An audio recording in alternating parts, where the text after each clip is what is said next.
Craig Groeschel, the pastor of LifeChurch, and our verse for the day is from Ephesians chapter 6, verse 2, which says, "Honor your father and mother, which is the first commandment with a promise, so that it may go well with you and that you may enjoy long life on earth." Honor your father and mother. And I want to start by acknowledging that this verse could certainly trigger a wide variety of emotions. You might have had great and godly parents, or your parents might have been absent, abandoned you, or maybe even abused you.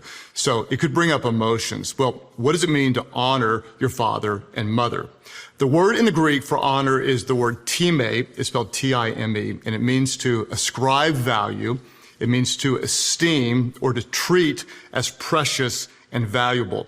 The problem we make from our human perspective a lot of times is we think, well, now when you are honorable, then I'll treat you with honor. But this isn't how it works in God's economy. It's important to remember that in our world, respect may be earned, but to God, honor is given. It's a big difference because our parents are never going to be perfect. And if you're not a parent yet and you become one, you're going to understand you need grace. None of us get it right.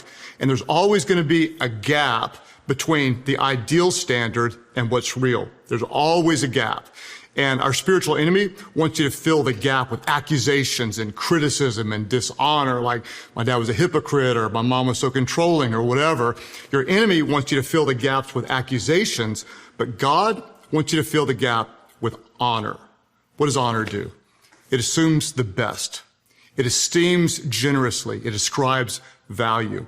In fact, in the New Testament, Paul says in Romans 12 that we are actually to outdo one another in showing honor. The Bible says if you do this, it will go well with you. You'll enjoy your life. And so you might say, well, if I honor my mom and dad, does that mean I'm going to live till I'm 95? And if I die earlier, I didn't honor?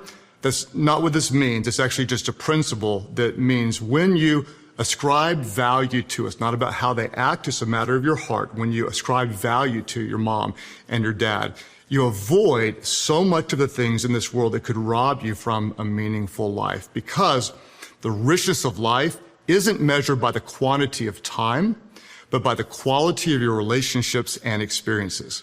So your assignment is simple. Look for ways to honor your father, your mother, your brothers, your sisters, your friends, your coworkers. Everyone you see today, your assignment is this: outdo one another in showing honor.